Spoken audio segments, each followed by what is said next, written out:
the smartest guy in the told room. Jay about sitting next to me, right?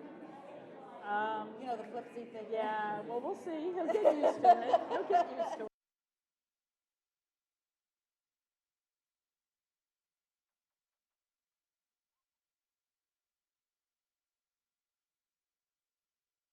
Call the meeting to order. If you'd all stand, we'll do the Pledge of Allegiance. I pledge allegiance to the flag of the United States of America and to the republic for which it stands, one nation, under God, indivisible, with liberty and justice for all. All right, can we have the roll call, please? Tony Laffey. I'm here. Mayor Holly Smith. Here. Councilwoman Darla Baum. Pamela Cronin. Here. Jay Was Johnson. Here. Bill Watchulis. Good morning. Councilman Larry Kiesel. Here. Commissioner Pendergrass. Fran Myers. Rob Wells. Brian Kramer. Gloria Tate. Mike Gibson. And Jim Aderholt are excused. We do have quorum. Okay, thank you. Darla's here. I saw Yes. her. She's Yeah. Name tag's here. And her phone. All right, that's close with enough. Darla. We have a quorum. Yeah, we're done. Okay. Like Waldo, where's Dory? I can hold her phone up for you. Can I have a motion to approve the May 12th minutes, please? I have a comment before we, Please. after the motion. I was here. I'm not in the attendance list, if I read that right. Then we will correct We will that. correct it. Thank you. And correct it. Any other? Yes, I was called last time too. I figured it was new guy hazing. I would make a motion to approve amended, showing that our new member was present and accounted for. Thank you. With that, I'll second. Second, okay, good. That way you make sure you're on the record. And Darla, we checked you in, because Jay was paying attention. Thank you very much. Any other further comments? Anybody opposed? If not, the motion carries unanimously. Public to be heard. Can we have anybody in the audience for the public? Seeing none? Could I speak to that as a municipality at this time, or would you No, rather we're wait gonna go- till? You can go to the municipality. You're next if you want to be a municipality. Well, I did instead of a TDC member, so I want to put the municipality you can hat on do if I that. could. So Mayor Holly Smith for the record. As a municipality, I just wanted great news on 2508 being vetoed. I was at the meeting yesterday with Governor DeSantis, and he also laid out all the funding that he has done for our environment. So extremely excited about that. That's good news for all of us in Southwest Florida and also for Florida. Our main concern as a municipality, with that bill, we did make some adjustments and worked with the governor's office on adjustments for that bill if it was going to be passed. We were grateful that he made those adjustments. However, our concern was how that process was run. This came through as a conforming bill, and as a conforming bill, you really need to have, it's not substantive changes to the bills, it's tweaked, and this actually would have substantially changed our process had that gone through. So we appreciate the governor addressing that. We do have a process in legislature, as we do in local municipalities, and that's being followed. Just on a couple of other items that our council might be looking at for the city of Sanibel. We have had increased storms. We have a couple of areas on Sanibel, both our Lighthouse Beach area and also our Blind Pass Beach parking lot. I can't say that 3 times fast. I've tried. We have had extensive escarpment, I believe is the correct word. So we might be bringing something forward for some emergency funding in the future. I did want to let you know. I do not have photos today. We just had the rain event here a few days ago, but our city might be bringing something forward. So Yeah, part of that escarpment is caused by that filling in of the pass, and it's caused the direction of the flow, not from rain, but from actually the flow of the pass flushing back and forth. I've seen it day to day when I go to work. I bet you have. And it's just a change in the kind of the slope that it's going in. So Understood. whether it's going to go to the parking lot or not, I don't know if it'll make it. Well, it's we had to bring our mat in by about 50 feet.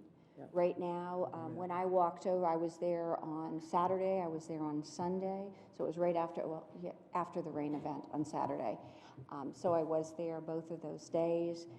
It is a concern because certainly if we have a beach access, we want to make sure it's a safe beach access.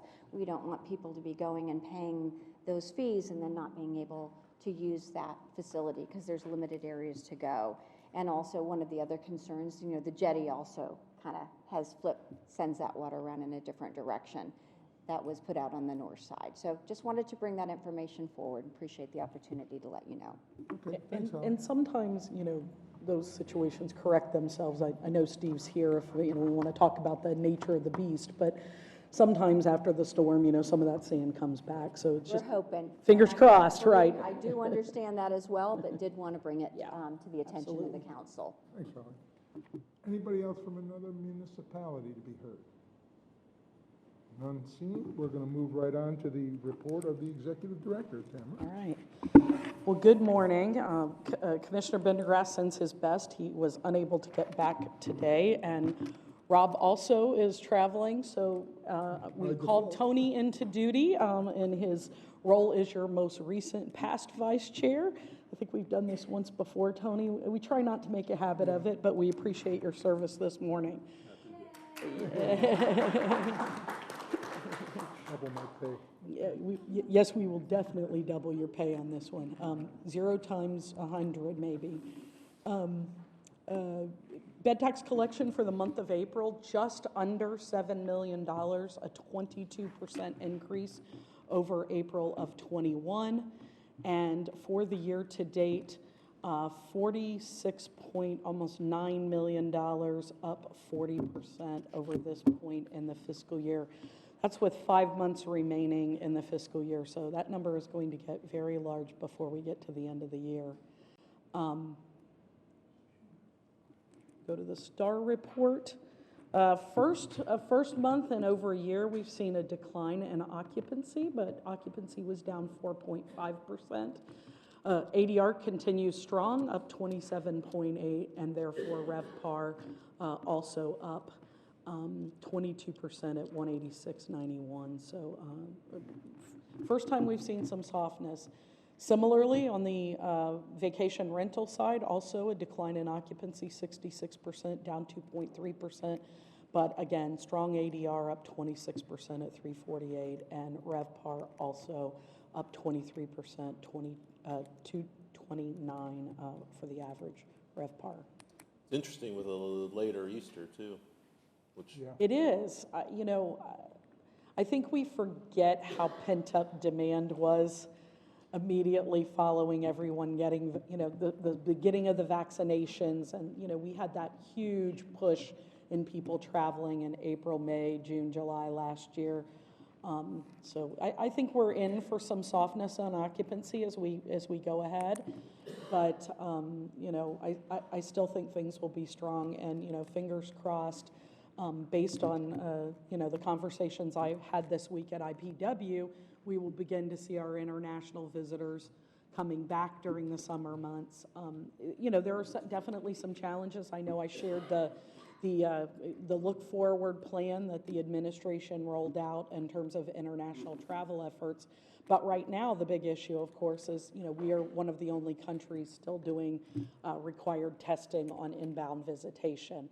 And Commissioner Pendergrass signed off on a letter. There's an effort by Mayor Suarez in Miami to get all the mayors in the country to sign off on a letter to the administration asking them to repeal the testing requirement for inbound vaccinated travelers. So stay tuned. Those things, everything takes a little bit of time, but I do think that we will see that repealed soon.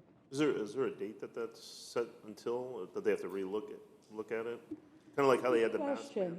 mandate. Bill, I'm not sure if it was date specific when they put that in place, or if it's in place until they repeal it. I'll look into that. All right, I'm just No, curious. I'm sorry. But I agree. I mean, it's without that, it's going to restrict international travel. And just for conversational purposes, we participated in IPW last year in a very small format. IPW is a big internet, for those who are unfamiliar with that acronym. It really no longer stands for anything. It's just the letters IPW.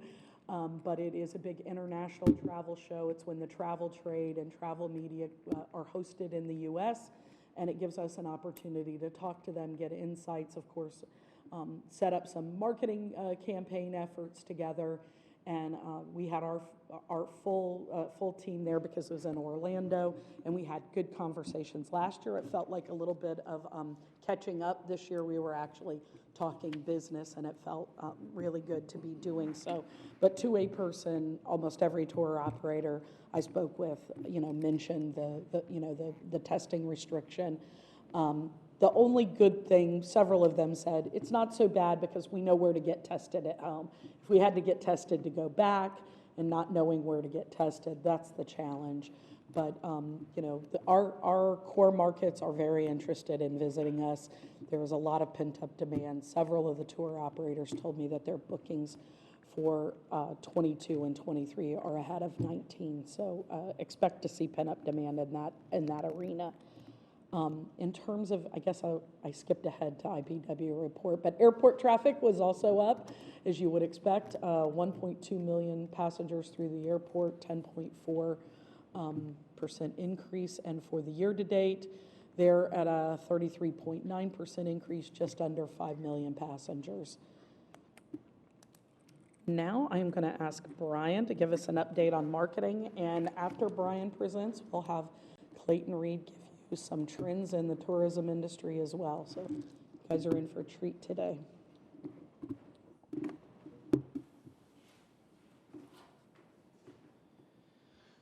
Well, good morning, everyone. Members of council. For the record, my name is Brian Osowski, the marketing director for the VCB. And the theme of the presentation this morning is It's a Good Day.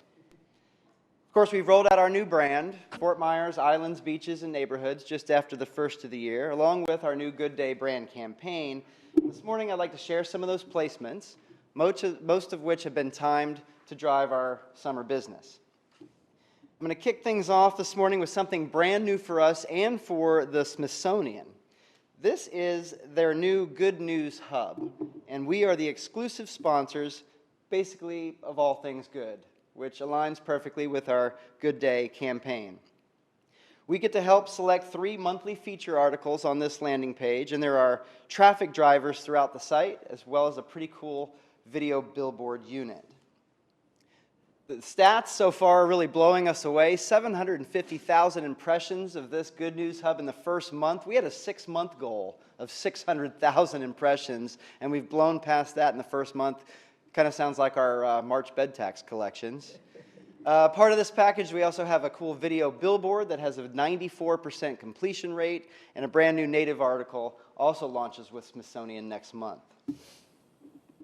Next up is the New York Times. This is a tried and true performer for us. Last year we rolled out a custom content piece about a family that sort of had a lifelong bond with Sanibel Island. Now we're following this up with another long form. This is about 3 families that loved our area so much they decided to move and start businesses here. Now, Yali Zawade owns Ambu Yoga on Sanibel and Captiva Islands. When she was 25, she visited our area for the first time, stayed here for 2 weeks, and knew she was going to return to make a life here. She wanted to create a space where the transformational benefits of yoga could be enhanced by our natural island setting. From Fort Myers Shores, our friends Vicki and Andre Jones moved their family to our area in 2004 from the East Coast. They had a couple of failed businesses, but then started Jones's Family Barbecue, because their family enjoyed entertaining, and of course, because people need to eat. They feel it's important to teach their children how to be business owners and the importance of giving back. And finally, Matt Hansen with Fort Myers Beach, whose family owns Salty Sam's Marina. Now, Matt and his dad bought the marina in '99, and has since grown it to include 2 waterfront restaurants, a themed pirate cruise, and sightseeing tours. The New York Times is a tried and true performer for us with content like this. Our goal, 27,000 views by the end of the month. Right now, we're just under 21,000.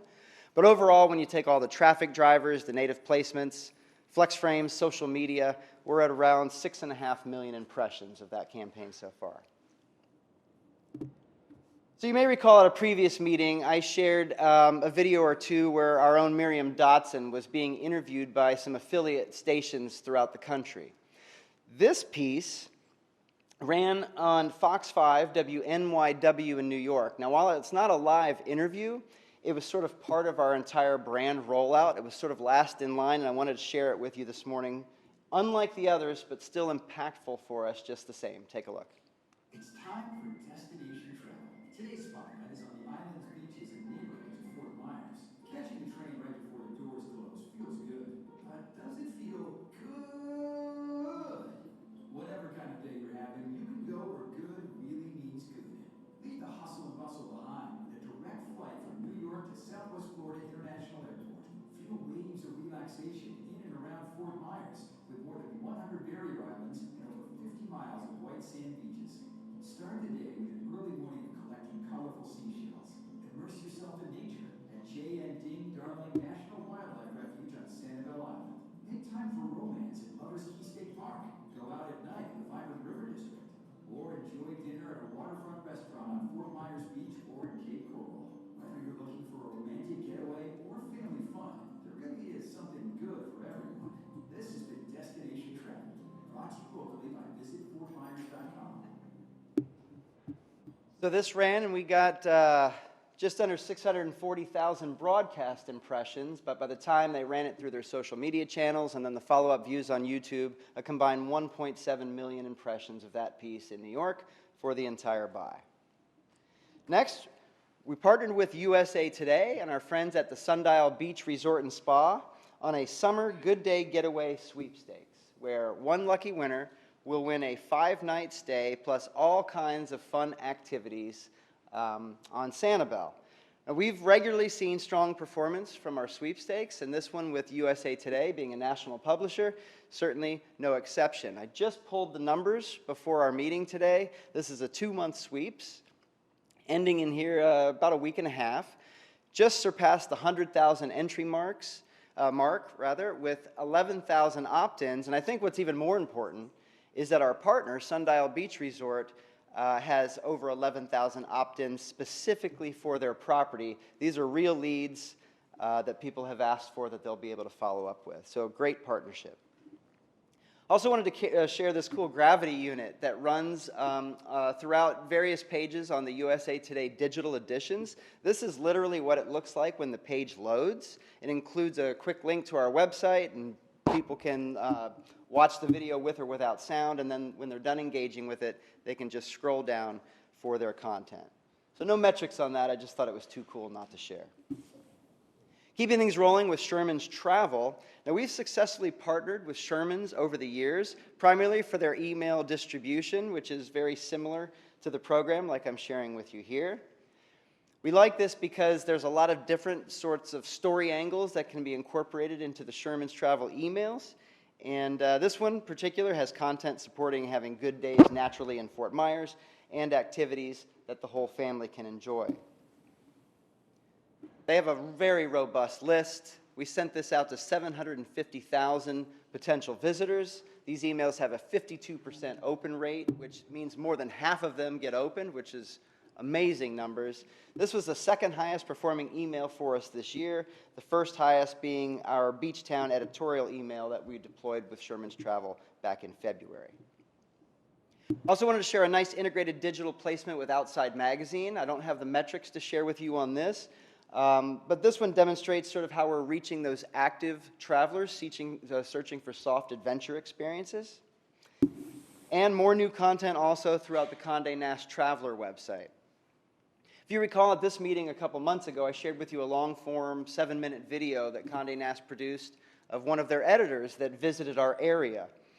Just following up on that particular video, 1.2 million views and 8.5 million of impressions, including the native traffic drivers on that video. I'm really excited to share this one with you. We put a lot of work and time and energy into this one. This is another first for us and a first with Vrbo. We're targeting users who are searching for and viewing Fort Myers or Florida vacation rental opportunities throughout the platform. One of the things we said we were going to do is increase our storytelling around vacation rentals. And this partnership really is a perfect alignment for us. This is right at launch right now, so I don't have any metrics, but it does feature another sweepstakes component where the winner will receive up to a $5,000 vacation rental credit to be used right here in Lee County. It connects nicely to our Good Day campaign, offers inspiration about the destination throughout, and I will certainly update you on the performance of this partnership at a future TDC meeting. It's a great piece. So about a year and a half ago, you may recall, we launched the Sunsaver Passport. This was something that visitors on their phone could it's not really a download, sign up for and have access to restaurants and activities and retail outlets throughout the destination, sort of like a digital coupon book. Well, we followed that up with another product development initiative called the Fort Myers Discovery Challenge.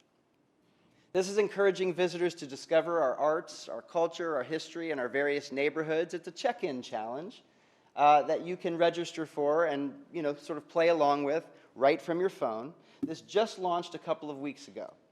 We already have had 268 challengers with more than 450 check-ins at the various locations, total of 80 locations, and growing. So when you achieve 15 check-ins as part of this challenge, you win a new Fort Myers Tervis tumbler, and 12 people have done that.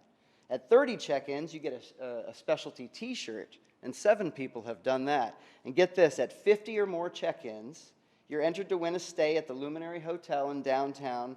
The challenge ends on December 20th, and 2 people have already completed over 50 check-ins as part of our challenge.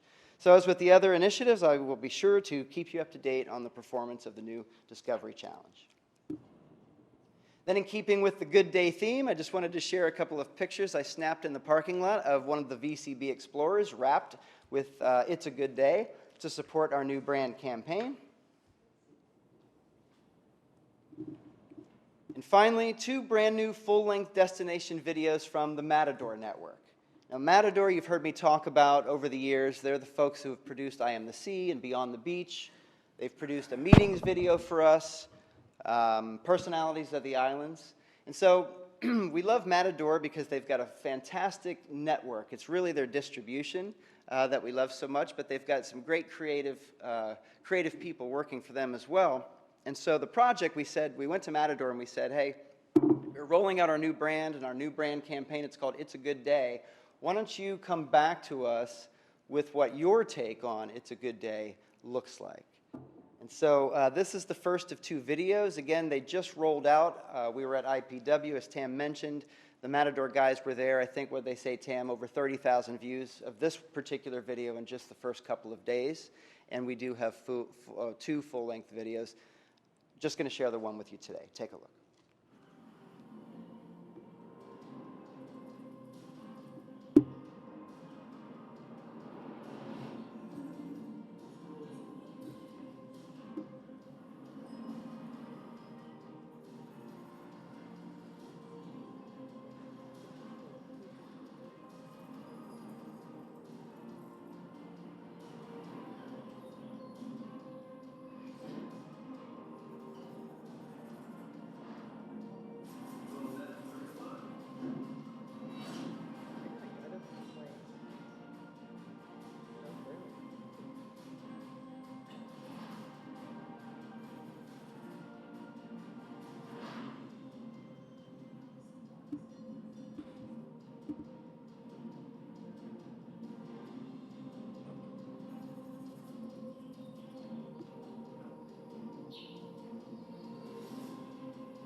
So as I said, they did 2 full-length sort of hero videos for us, this being the first. The second features Blue Dog Grill on Matlacha. It features Jay and Ding Darling on Sanibel Island, and it features the McCollum Murals in Dunbar. So while in this video we're trying to sort of share with visitors all the different types of experience that you can have, the other video really focused more on the neighborhoods, which is something else that we've been charged with under the new brand. So that is it for me this morning, and it is definitely a good day. Does anybody have any questions? I do, Brian. Holly. Chair, I'm sorry. With those giveaways, the sundial and with the VRBO, will we be tracking those individuals that do succeed and get that? So are we allowed to do that? To get if they get the prize? You mean, like, once they get here? Yes. It depends. They have to be a willing participant for that. So, as an example, you'll remember the Drew Barrymore prize. Yes. You know, Yeah, I mean, that had like a year and a half that she could use that, and so there was no requirement for her to give us a heads up of when she was traveling. I mean, it certainly would be cool. I would love to, you know, get the winners here when they're in destination and get a testimonial or something, but it's kind of difficult. And that's a great thought moving forward, that maybe that's kind of a requirement. And I'll go to this step 2 with the vacation rentals. I think that's awesome as well, that they're getting a credit, but I think it would be great to also make sure that they're represented and the unit is actually properly registered, has followed all the bed tax dollar requirements that we have in Lee County, because we do want to encourage that whenever somebody is renting, that it's actually legally rented and producing bed taxes. And I know we've got to still have a pretty big gap between all of the properties being registered. So I think that's awesome. It would be great if it's going to be through the VCB that we are allowed to make sure that we can track that as well if we're giving away those, or the sundial, or whoever is the next one. Absolutely. I'll definitely I'll look into that, Holly. Yeah. And then I just another comment. I thought that the video was great. I just want to say for the record, for the city of Sanibel, we do not encourage bicycle riding on the beach. Had to say it, have to say it out loud. Don't encourage it? We do not encourage. Is it legal? It is, the rental companies do not allow their bikes being ridden on the beach. And I just have to say that because there's been extensive conversation. We are heading on a first reading for some of the electric bikes, which we've found on the beach, to be pulled back. So I needed to say that for the record, and thank you for allowing me to do that. To clarify, that was not Sanibel Island. I thought so. I didn't think it was, but the Just wanted to interpretation clarify. is bikes on the beach, and I just want to be very cautious because that's been a large conversation lately on our island. Okay. Thank you, Brian. Thanks, Brian. With that, I'd like to ask Clayton Reed, CEO. Clayton, what's your current title? I have to admit, I don't even know if I know. No, I am the Chairman of the I am board. the CEO, for the record, of MMGY Global. Yes, I am. I have to say, I don't often get to sit and see Brian, you did such a great job presenting that. And you know, on behalf of Katie and Lauren, who are both here with me from MMGY Global today, it just makes me really proud to see that work. It's just so good, and you presented it so well. So I have been in London the last 3 weeks. In our office there, working. And you know, I've spent a lot of time in this community with my family over the last many years we've been working with you. But I have to say, flying in last night, seeing the sunset coming in over Florida, the first time I've come through into Lee County after being out of the country was really cool. It was really, and I'm staying at the Luminary for the first time, seeing those views up there, seeing how the riverfront's beginning to change again since I've been here last has really been great. And I just wanted to reflect that.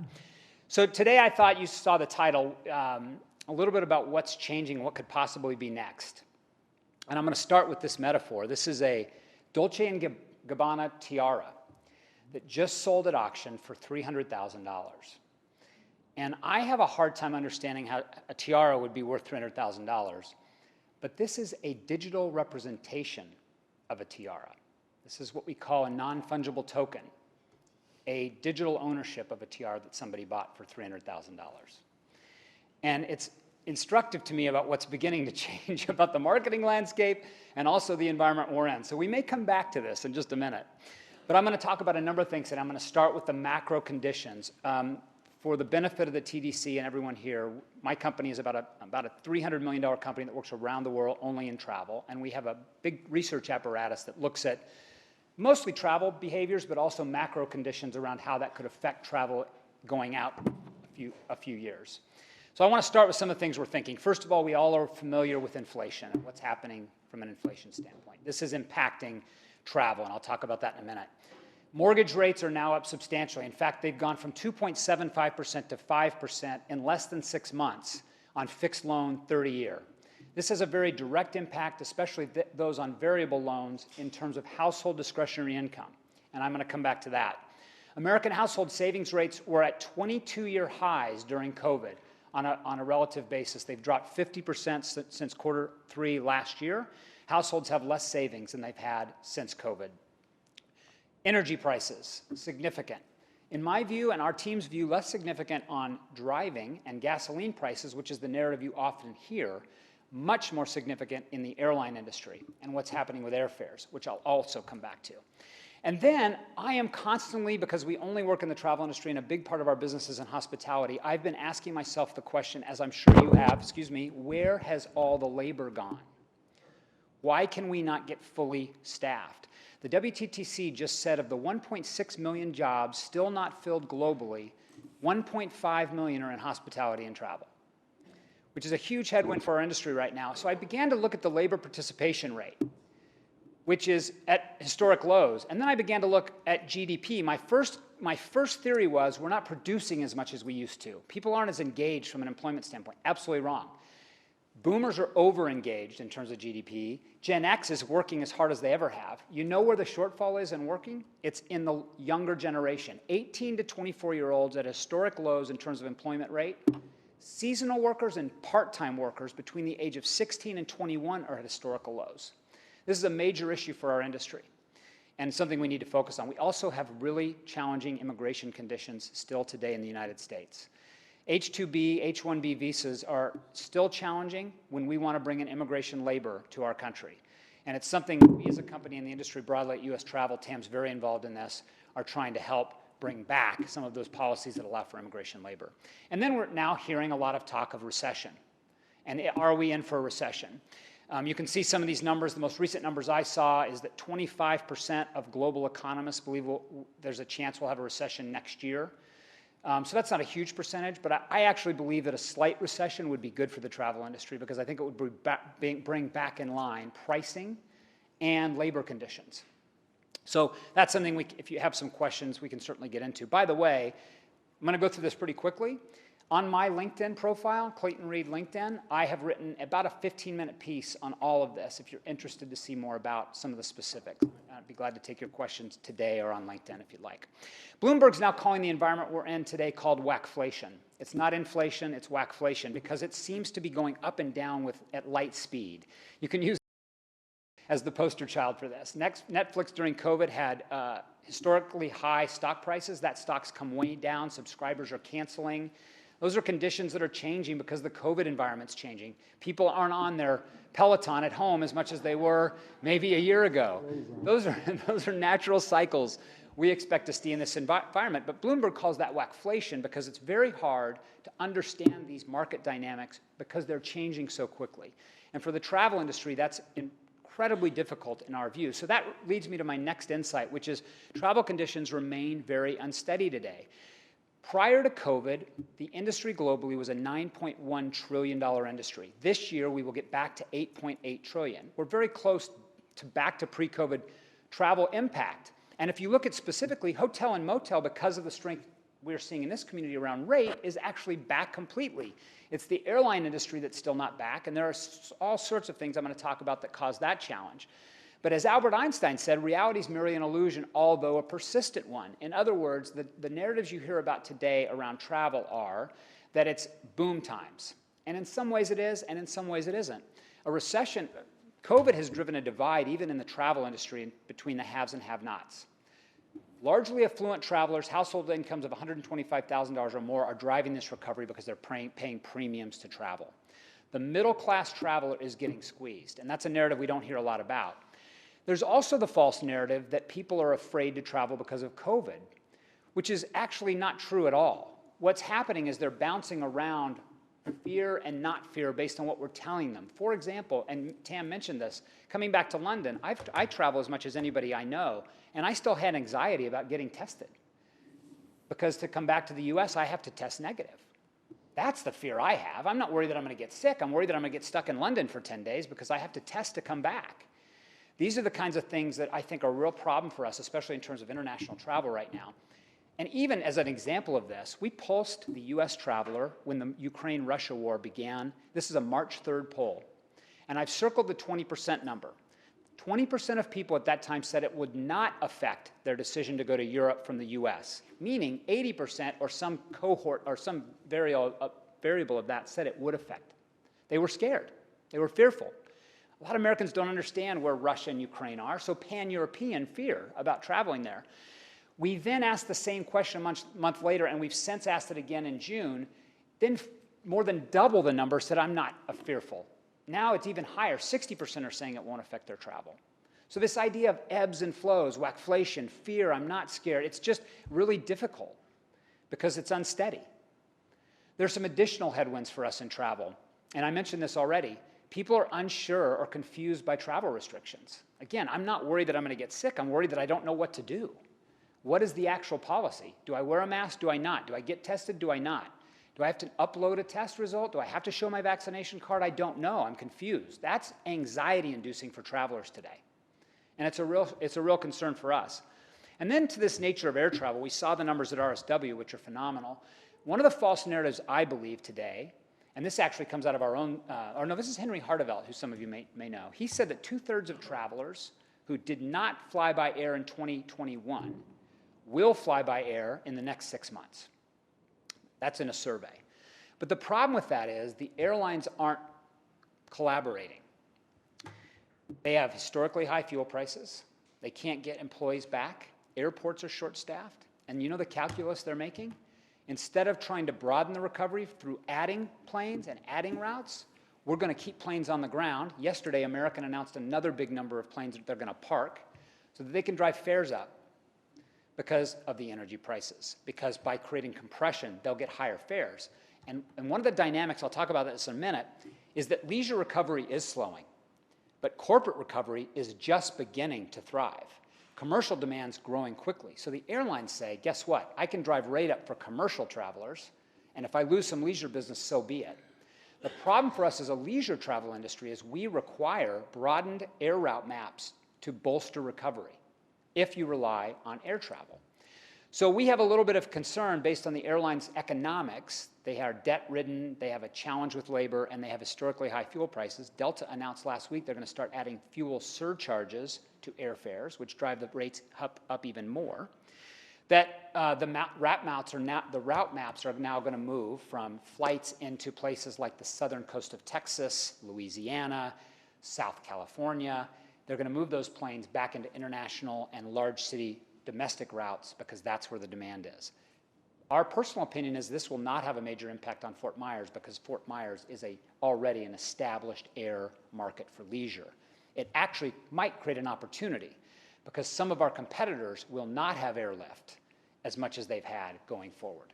And I think this is an important dynamic, and our team is thinking about this and working with Brian and the team about how we work on from a marketing standpoint. But I think the way airlines are approaching the market today is really important to understand, and it's not the narrative you always hear, because normally in the summertime you expect a lot of fare discounts, catering to the leisure market, because summer is traditionally the leisure air market. This year I don't know that that's going to be the case. I think there'll be less discounting, and I think that will hurt broad leisure demand, especially in the middle class and lower middle class traveler who requires fare inducements to travel for leisure in the summertime. This also is going, in our view, to have an effect of continuing long-haul road trips, even with higher gas prices, because it's going to be cheaper to drive than it is to fly. Americans got used to longer drives. They generally went up about 100 miles in terms of how far they believe they would drive to go on a leisure trip. And I actually, again, think that could be a nice benefit to the Fort Myers area, because I think people will continue to be interested to drive here, in addition to us having nice airlift, in addition to some international demand, which Tam mentioned and I'm going to get into as well. Here are the positive things. I don't want to be all negative today. First of all, travelers still want to travel. This is our traveler sentiment index. It's at historic highs. It's dropped off a little bit. We see a little bit of softening. But people, by and large, still want to very much travel. They haven't fully recovered from the time they couldn't travel.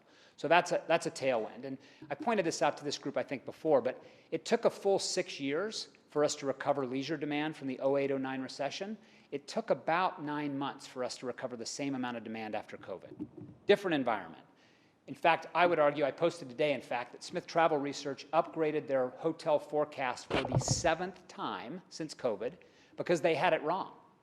So did a lot of others. People did not recognize how quickly leisure recovery was going to be upon us, and it continues to be on us. I also would point out, whether you like this fact or not, people are beyond COVID now. Maybe you've seen the videos of people waving masks on airplanes because they don't have to wear them anymore, but in our own travel survey, 71% say they're admitting not to paying as much attention to the restrictions. You can make a moral judgment about that. The only judgment I'm making is it's good for travel, that people no longer are adhering to the same protocols. And as I said earlier, demand is historically high.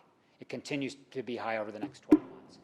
And I know we don't want to focus a lot on commercial travel today for the benefit of our efforts here, but group travel matters. And business trip and commercial group travel is surging again. Not only do 83% say they want to take a business trip in the next 3 months, but I know you'll appreciate this data point in our survey. 80% of group and business travelers told us that if I don't go on a trip soon, my home life will suffer. So there's a lot of incentive for people to want to get back on the road, and we're seeing it in group recovery. For the hotels in this community that require group business, there is a growth in that part of the market, which I think is really good for us in this community. And the spending that flows out of that in our restaurants, in our attractions, in our natural environments, that spending's up significantly because people who come to this community, whether they're on a business trip or a leisure trip, are spending more. How are consumer behaviors changing? Tam mentioned this. We're benefiting right now from rate growth, not necessarily occupancy growth in this community, because over the last 12 months, people have been willing to pay a huge premium to travel. And that includes driving RevPAR through ADR growth, which we've seen across the market. The challenge for that is affordability in this country is dropping quickly. This chart reflects people's price sensitivity to traveling. It has gone down every month for 6 months. People are pushing back on the fact that they paid a premium in the last 12 months and didn't get the experience they were expecting because of labor shortages or because not all things were open when they traveled. So we do believe that's a bit of a headwind for pricing. That said, then, we have to grow occupancy. And the greatest news I can tell you, having been in Europe for the last 3 weeks, having heard, as Tam has at IPW, some really bullish things, international markets are ready to come back to the U.S. They are already planning. Tour operators are telling us that. Trade is telling us that. Reporters are telling us that.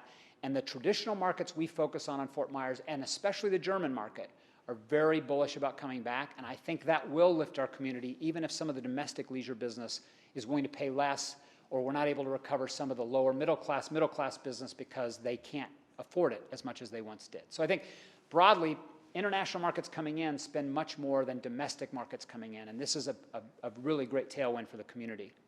And then we all know about working from wherever, right? What used to be bleisure, this is the American populace that continues because of flexible work environments to be able to work where they want to work. And saying to us in our surveys that this new flex working environment allows me to explore leisure trips when I could not otherwise, extending a 2-day weekend into a 4-day weekend, and going places where I want to be, where I can work and still have a great experience, which we're, of course, perfect for here. And we continue to hear that. I also want to point out, and I've talked to this group about it before, not to stereotype generations. For a long time, people said this millennial, this prototypical millennial, the stereotypical millennial, was going to drive recovery in our country. This is the organic farming couple that buys very expensive designer clothing and eats avocado toast for $15 at a restaurant. It's actually not the case. Millennials, as a cohort, are worth far less than their parents were before them. They spend 25% less on leisure business, 60% on commercial travel, Millennials as a 85 million household or 85 million person cohort is not nearly as lucrative from a traveling standpoint as we've been led to believe. In fact, if you really look at the millennial market, the most important market is the family.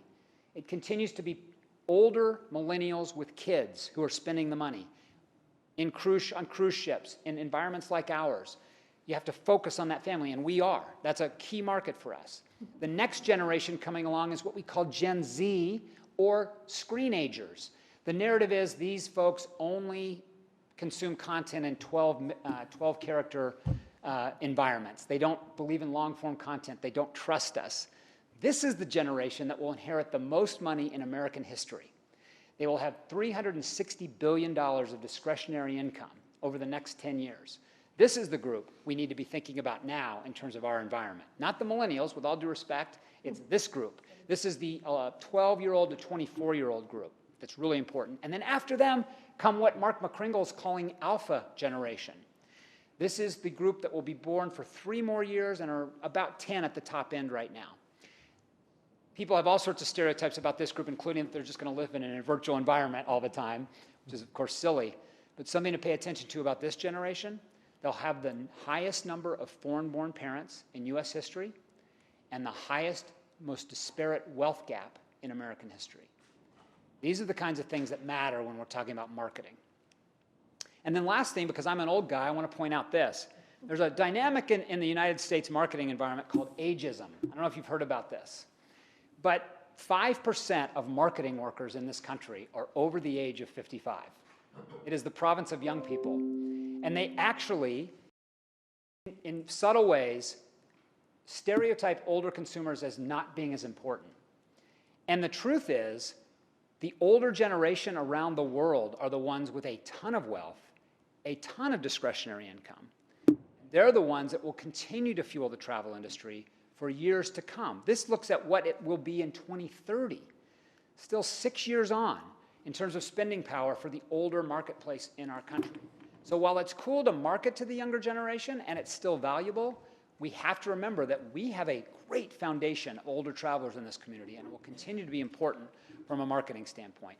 Which leads me to my next point. Almost 1 in 4 Americans now say they have a disability of some kind, which is staggering. And this isn't necessarily just a physical disablement. This could be hearing, vision, mobility generally. We have had several meetings here at the TDC from mobility and accessibility experts talking about it's important for our industry to continue to build product and experience around an aging and more disabled American traveler. And I wanted to reemphasize that, at least in the data we're looking at, this is incredibly important. And wellness travel continues to be incredibly important. It will be one of the fastest growing communities in American travel. So what Tony was telling me he's doing at his resort, the kinds of things happening around creating a wellness environment or these great mental environments for people to travel into is the province of this community and a huge strength for us here. Winding down, I promise. How are influences changing consumers today? We've talked in the past about how frenetic travel booking is. But I also want to point out that booking windows were lengthening and continue to lengthen to pretty historic highs. But let me tell you why. First of all, rebooking and cancellation rates are extremely high. Anybody want to guess why? Because our industry has allowed free cancellation and free change fees. We've waived them. The airline industry's waived them. The resort industry's waived them. The rental car and cruise industries have waived them. So people have had permission to do something called trip stacking, which is literally booking the same period of vacations in 2 different places, booking a cruise or booking a resort destination and holding both bookings until they decide which one they want to ultimately go on and then canceling one of them. We also have had historic cancellation rates where people are rolling forward bookings. So it makes booking windows and those kinds of things very difficult to understand, and it's still owned by the OTAs. You know, the big OTAs, traditionally Booking and Expedia, but others are becoming really influential. TripAdvisor, Airbnb is basically now, and I would argue Vrbo to some degree too, an OTA. They are aggregating inventory. Uber now allows you to book not only their product, but you can book planes, trains, and hotels on the Uber app now. They're aggregating inventory and booking opportunities. Airbnb is not just allowing you to book a shared accommodation, they're taking out whole buildings and putting their units in every part of the building, which is basically a hotel. So the move to aggregation still matters for the consumer because they want center points to do their booking. And then I want to talk about social media for a second. Instagram and Facebook are still the most important platforms for we as marketers in travel, but TikTok is now the #1 used URL in the world. The 27 trillion minutes of TikTok last year, which was 4 times the amount of time spent on Netflix. So it is what Scott Galloway calls these weapons of mass distraction. That our consumer it's so frenetic now, thinking about all these different content developers who are driving demand in travel. And how, you saw some of the great work Brian showed, how we're using these collaborators like a Matador Network or other influencers to help our consumer find the Fort Myers area as a destination. Continues to be really, really important. But TikTok's built this massive travel community, their own TikTok travel channel that we're working on and thinking about and the way we can engage that. And Google, the most predatory aggregator in travel. 10 times the amount of views on travel content than Facebook, 4 times the amount of reviews than Yelp, 1 billion YouTube views a day. Google is still the super app of travel. And then lastly, I want to come back to NFTs and frictionless travel. I guess in simple terms, the fact that QR codes became cool in COVID, and that people not only are paying $300,000 for a digital token of the Dolce & Gabbana tiara, but they're paying $3.4 million for a digital token of the Bored Ape. It's Web 3.0. And I don't know how much you are hearing about Web 3.0 and how it's evolving in every part of the internet, whether it's banking or content development or file storage or the way we pay. This notion of frictionless commerce and frictionless travel is beginning to manifest itself in the travel industry in 3 important ways. How we build community in a virtual environment, in the metaverse. How are we showing off travel experiences in that environment? How are we creating loyalty in that environment? There are major global airlines right now working on peer-to-peer trading systems where you as a consumer who own an airline ticket can trade it with somebody else without going through a global GDS, a CRO, without even going through the airlines. How frictionless travel and NFTs and blockchain are going to change commerce and travel, and the loyalty around that is huge. And then lastly, security. I will say my experience coming back into this country is better than it was 3 or 4 years ago, but it's still crazy how hard it is. NFTs and blockchain promise a much simpler way to go through borders and through security, which our team believes will be here inside 5 years. So these technologies aren't just about these crazy valuations people are paying for a LeBron James video from the 2020 NBA championship. It's about fundamental change in the way people are going to do things. And then we always talk about brand and how strong the Fort Myers brand is. Again, we're very proud of how we've reattenuated the community brand here. But still, people don't trust us as marketers. This is Shoshana Zuboff, who's a professor at Harvard, and she talks about this idea that we're in a world of surveillance capitalism that consumers don't completely trust anymore. And that's why cookies, this technology that allows us to track consumers, will be going away by next year. We're going to have to find new ways to convince people to engage with us. Aristotle's old ethos, pathos, and logos, that people have to want to be engaged with us, and that as marketers we have to convince them to follow a path that's important to us, which is going to change advertising, and it's going to be driven by data and all the things that the team here at the VCB is doing to use data to drive marketing intelligence. I think this community is out ahead a lot of our competitors in that respect, because it's about omni-channel messaging and omni-narratives that all tie together. A lot of, again, what Brian showed today. Because people aren't consuming content in the same way they used to. I mentioned TikTok, but I'd also talk about how people are moving off of cable platforms and other wired platforms, other linear platforms, into these over-the-top platforms. Everybody's got a streaming network. And that's how we connect content to the people who want to travel to the Fort Myers area, using our brand as the strength. And the ways in which we can use brand empathy, the ways in which we can use our responsibility as a community, and the ways we're engaging sustainability, change of our sense of purpose. These things that we really can trade on in this community because we're very good at it, which is a really strong argument for why we're going to be a power in the travel industry. I want to end today with this notion that brands today in tourism are continuing to be driven by the local community more than ever. We've been working on a project in Vail, Colorado for the last 6 months because residents have demanded a change in the way that community is thinking about tourism. And I just want to give you some flowers today because I think you've been out in front of this for a long time as a community, that you've been able to get your residents on board with what you're doing from a tourism standpoint. And I think that's actually going to pay off in ways we maybe don't even quite understand yet.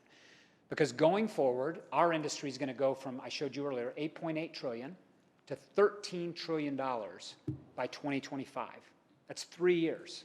It's going to grow that much. And the US and China are going to be where all that growth comes. And we in the US are going to grow travel in a way that this community can really continue to benefit from.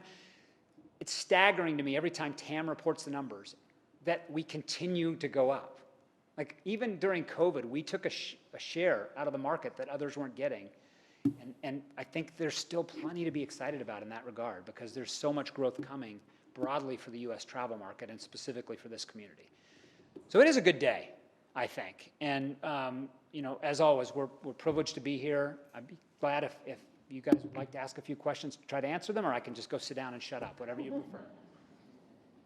I thought it was fascinating, very informative. I'd like that link. I don't know if okay, got it right there.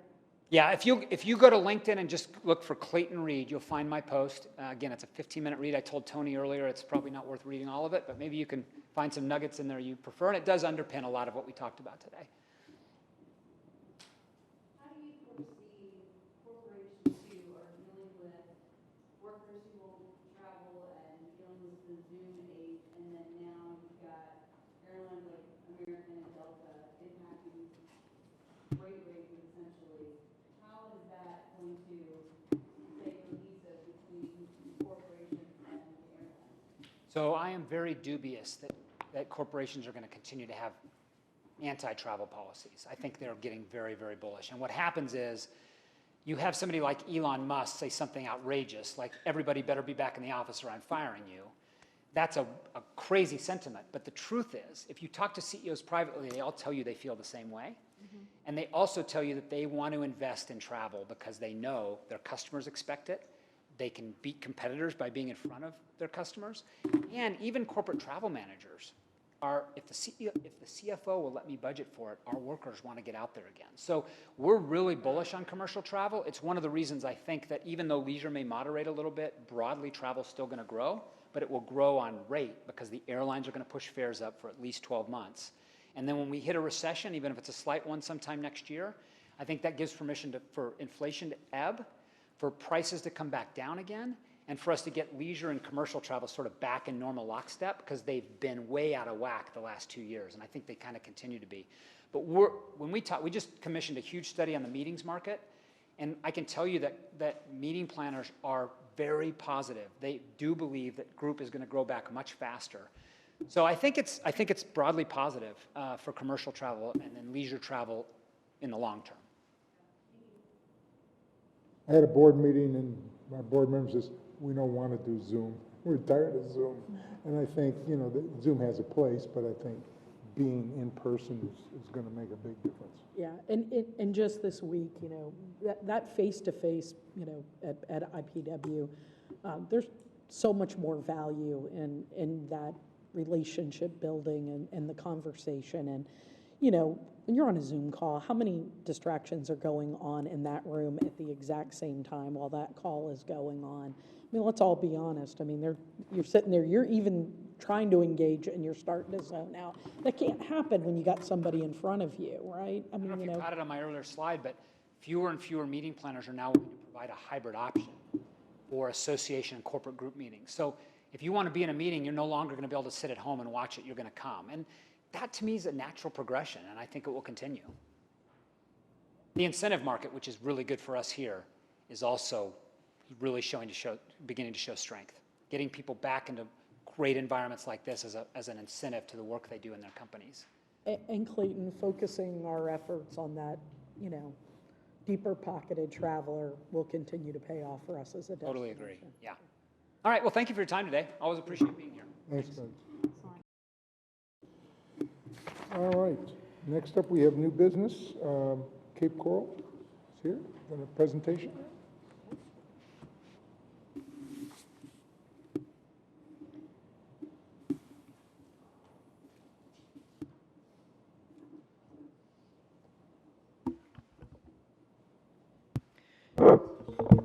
Good morning, everyone. Connie Barron, Assistant City Manager, City of Cape Coral. To keep with the theme of the day, Matt and I are hoping that it's going to be a good day for Cape Coral. So, but we'll wait and see.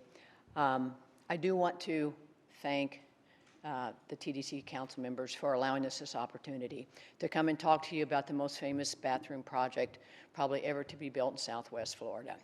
And that is our bathroom project, our restroom project at the Serenia Vista Park. When we were here back in October asking for additional funds because of unforeseen site conditions, you were gracious enough to provide that funding. And I think that was also with the expectation that you wouldn't see us again. And it was our expectation that you would not see us again. Before I turn it over to Matt, I just want to assure you that we have no intention of making this a regular habit. We also have every intention of continuing to invest in our parks and our recreation. You're already well aware of the GEO bond that has $60 million being invested in new parks. What you may not be aware of is that the City Council is investing in some renovation, repair, and upgrades to our existing parks. We have 36 parks that for various reasons have fallen under some state of disrepair. We are investing several $million over the next year to bring those up to par and to improve them. The last thing we want is some beautiful new parks that are all shiny and new and have some old parks that are rusty and dilapidated. What we affectionately call Operation Sparkle. It's just now getting underway. But I'm hoping that you will give us some consideration once Matt presents his information to you, and we appreciate, again, the opportunity.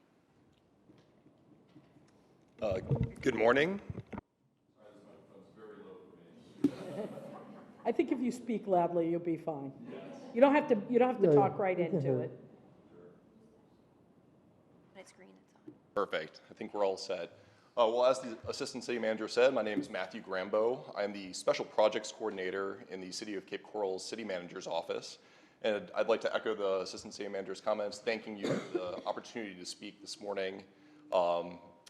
We have been working on completing the Serenia Vista bathroom project for several years, beginning with an initial TDC Beach and Shoreline grant award for fiscal year 18 and 19.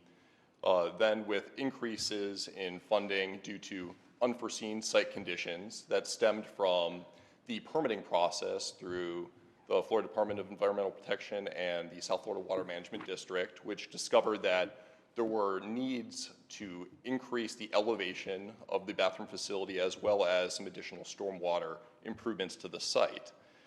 After receiving approval for the increase in funding at the meeting last fall, we put the project out for bid with the new project scope and received a very, very significant increase in the project budget due to unforeseen market conditions. As a couple examples, from the opinion of probable cost to the actual bids, the low bid that we received, there was an increase of $23,000 for site grading and foundation work, $49.4 thousand in stormwater improvements, and nearly $100,000, $98,000 increase in cost for the prefabricated concrete modular bathroom. So these are very, very intense price increases due to the current market conditions that we've discovered through the bidding process. The bids that the city received are good for 120 days, with that period expiring in the third week of July of this year.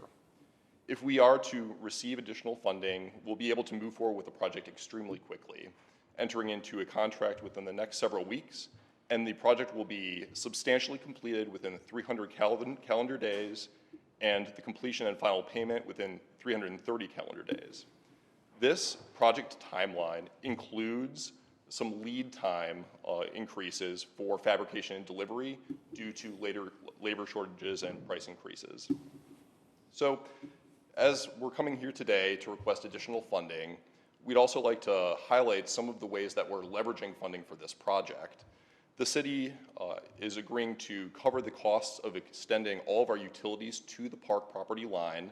The costs total about $25,107 and include sewer, potable water, and irrigation utility extensions that the city will be covering. And outside of this particular project, broadly with the city's TDC awards, this year for the next fiscal year 22 to 23, the city is contributing 50% or more in matching funds for its 3 upcoming TDC beach and shoreline projects. The city's agreed to contribute $814,453.50 for the Yacht Club Beach Shoreline Expansion Project. That's a 50% match. For the Yacht Club Beach Restroom Project, we're also contributing 50% at $370,971. And then for our beach park maintenance project, we're contributing $154,363 with a TDC Beach and Shoreline award of $118,000. So that's a 56.7% match. And that's all to say that the city is very, very committed to putting our skin in the game for these projects. We're committed to leveraging all of our resources, contributing eligible costs to each one of our TDC Beach and Shoreline projects now and into the future. To ensure that we don't run into this issue in the future, since I came on board the City of Cape Coral in January of this year, we've coordinated our grant proposals, including our TDC Beach and Shoreline grant proposals, through the city manager's office. So in years past, typically these projects would be generated, the applications would be created at the department level, with department staff working on these projects. Since I've been involved in the process, we've been trying to centralize and ensure not only that the projects are consistent with the city's upcoming budget and comprehensive plans, but also that there is a quality control element with multiple departments reviewing, including the city manager's office, and that all of our TDC Beach and Shoreline grant projects are developed cross-departmental. So with the city manager's office, public works department, parks and recreation, capital improvements, and our financial services division. So that's all to say that we are committed to having our skin in the game with these beach and shoreline projects, and to ensure that we are coordinated on our end to ensure that we don't have to continuously come back for funding in the future. So with that, I'm happy to answer any questions, and again, thank you very much for the time this morning. Thank you for that. So on this project right now, it's, if you add the 25,000 you mentioned for the utilities, it's 500,000. Is there any other contribution that the Cape Coral's doing? For this particular project, it's just limited to the leveraged funds for the utility extension. On the other projects, you're doing 50%. This one is not. Correct. Go ahead. And I'm looking at this, so your total project, $466,370, correct? Plus the 25,000. Plus the 25, which outside of the 25 is looking for that full funding from the TDC without any match on this project. That is correct. And the $466,180 reflects the costs that were deemed ineligible by the county attorney's office. So we're not requesting the ineligible funds, only the ones that are eligible under the TDC Beach and Shoreline program. Go ahead, Tom. Go ahead. No, I'm sorry, so to clarify that, so that's not the 466,370? It was The total. It would be, yes, so that would be the total that you're requesting from TDC. If we approve this, there are 3 fund requests that you've made. This is the 3rd one that's come forward. And the 25,000 is outside of that, correct? So it would be, 400, almost 500,000. I'm looking forward to your future matches on the upcoming projects. absolutely. Any other questions? I mean, I always have an issue when there's not the match, so, but, we've been all over the board on this, so. Unfortunately, I can't support this one, and I know in our last funding cycle, I know there was a question on one of Sanibel's, and I went back through and I researched that, and the original ask that we had a pretty substantial match. When we came forward, it was for the cost differences. And if you had matches earlier on this project, because I think we are going to be seeing some of the other items come forward that we have funded that have had matches, that we are going to be seeing these. And I'm going to take those on a case by case, but that matching fund is going to be a significant impact on how I further those. But unfortunately, I'm going to have to respectfully be a no on this. Do you guarantee those matches in the future? I mean, at 50%? Yes. Those matches were included in our TDC. They were already done. They were in the other packet. Yes, it's for, they've already This been is, yeah, this is approved. going back to 21. There's no way to match 19, right now Yeah, in your 19. budgets? Not for this particular project, based on the timeline currently, and with the 120-day bid period that we need to meet to be able to push forward with this project. The last thing that we want to do is to have to put the project back out for bid, and then due to a delay in receiving funding approval within the city, and then having an even greater project cost coming through the next bidding process. Holly's got a question. But the city does have the ability to take from your general fund and make some transfers from different envelopes, do you not? Well, we have that ability. Our issue right now is just with the timeline with the 120-day bidding period. But you do have the ability within your own funding resources that you can move this forward because you need to. And then looking at the increased tax base that came out, the tentative one, it's not the final. We're all going to be seeing some pretty good increases in our taxable base based on the figures that are coming out. So I know there are other ways that you are able to fund this within your own city. You might have to delay some other projects that have not been started yet, or maybe they're not even going to be started because of these marketing issues. But I do know there are other funding sources that you'll be able to draw from. Question to the council, have you guys historically funded projects without a match? I think it's been a little bit of a, sometimes there have been projects funded without matches, and sometimes there have been projects that had a match. Maybe I defer to some of the members to. Cycle, not so much. Yeah, we've been. Yeah. We were pretty, on this one particularly, coming through twice before, we made it very clear that we'll be looking for matches in the future. So that's what I struggle with, and knowing there are other funding resources that they have within their own city. And I'm just concerned, again, I think we will be seeing some of the other projects come through that we have funded to say, wow, there are these increases, but they have already matched previously. And I would be more receptive to those that did already had that skin in the game for that project. But historically, we have been pretty strict on the match, and I think we've made it clear in this one in the last two times they've come before us. But I had a question. As you were talking about the fund and availability, that you weren't able to get it out of the city budget, the county attorney has deemed about, was it 15,000 is not eligible? Are you able to get that money to make the bid? Or is it that tight of a budget that you have at Cape? We'll be able to look into internal funding options to make sure that the project occurs.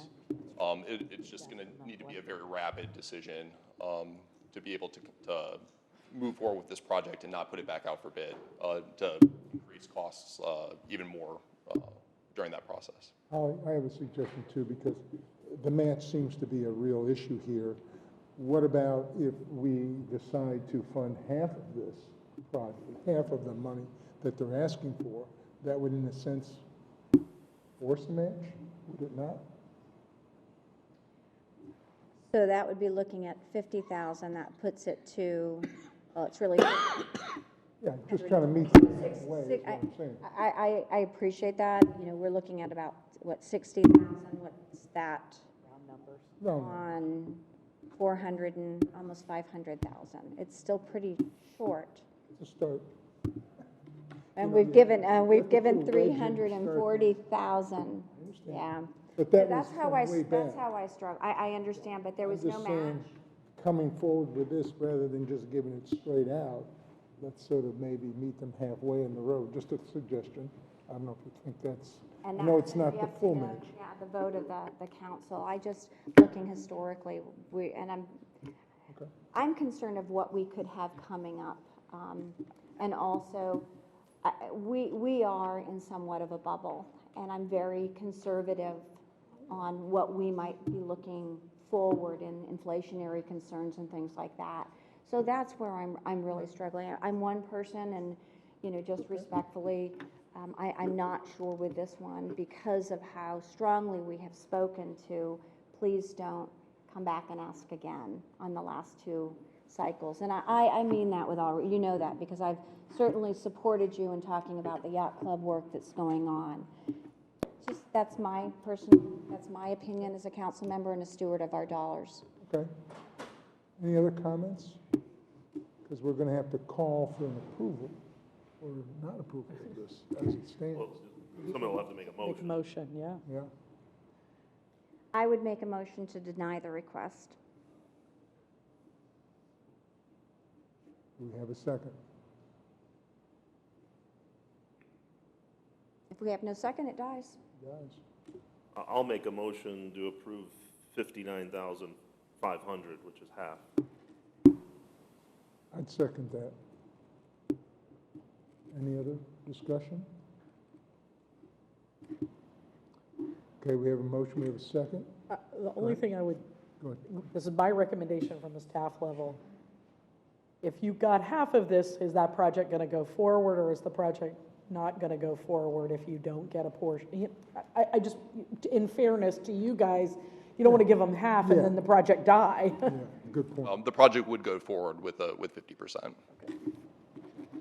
Thank you. No, sorry. No, that was very good. So we have the motion, we have the second. Any other further discussion? My further discussion is maybe you can make up some of the difference in some of your future asks if I approve this. So that's going to be a suggestion on my end. Sure, and as I was saying, with coordinating these future proposals through the city manager's office rather than at the department level, that allows us to really prepare in advance for these matching funds. And you know, with our 3 awards this year that we're very grateful for next year through the TDC for our yacht club projects as well as our beach park facility maintenance, they were 50% or greater for all match. And you know, if you look at all of the active TDC beach and shoreline projects that the city of Cape Coral is managing, even with the full request that we're requesting today, the 119,180, it would still mean that for those 4 projects, the city of Cape Coral is committing, I think it's about 43 to 44% match for those 4 projects. Okay. You just explained yourself well, and I do believe in compromise, and with that, I would support this. Okay. Therefore, let's call the question. All those in favor signify by saying aye. Aye. Any opposed? Motion carries unanimously. Thank you. All right, thank you very much. You're welcome. I have to excuse I myself. think there is one Whoop. thing that we need to mention, Nancy. Yeah. Sure. So just so that we're clear, this now will go to the Board of County Commissioners for their approval. A friendly reminder, they're not meeting again until August. So I just sharing that with you so that you know the schedule for this. Okay. Thank you. I have to excuse myself and Thank you guys so much. We do appreciate find out the rest of the information.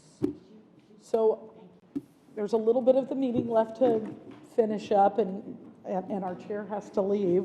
So would somebody else like to serve as chair, or you want me to just finish it out, Andrew? Let's wrap it up, okay. In your book, there's some council member items, and Bill, you want to start with for council sharing, any sharing? Good day. Good day. All right. Councilman? I agree, it's a good day. As of yesterday at 4 p.m., the Village of Estero paid off the only debt we had on our books that was derived out of 2019. We purchased 2 acres of property on the around the Estero River. We still had, as of yesterday, $17 million as part of that debt. It was paid off, so we are debt-free. Glad to say that. We just recently did purchase 2 10-acre pieces of property, one to keep in preservation, and one to put into parks and recreation usage in future down the road. So just spending money, getting out of debt. That's great news. Congratulations. Yeah, thank you for letting me have my comments earlier. It's a good day. It's a great day. Councilwoman? I do have 2 quick things.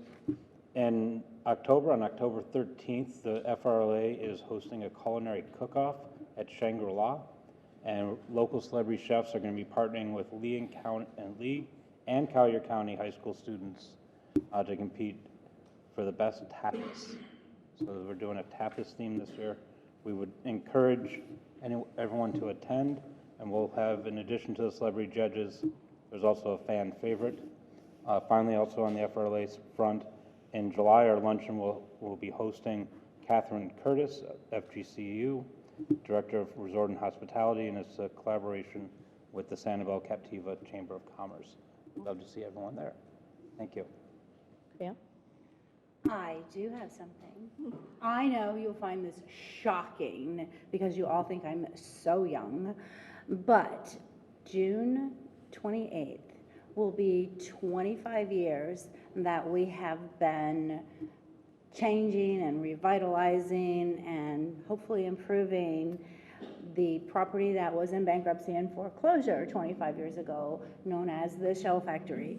So we are very, very excited to have some programs and stuff going on, and with all the change and everything, we're running a program of spend your change, so many, many things will be a quarter for 25 years, like the carousel and the nature park and a lot of stuff. So we are so excited to be instrumental in tourism in Lee County and having fun with it still.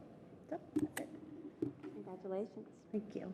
Amazing. 25 years. I know. Possible, right? How is that possible? I'm sorry, Jay. I know you thought I was a baby. It is what it is. I will only say that Bubba's is 28 years, so we welcome the younger generation. There we go. With that, I will adjourn the meeting. A friendly reminder, our next meeting, we do not have a meeting in July. Our next meeting is August 11th. We look forward to seeing you on August 11th. Thank you. Yes. Yes.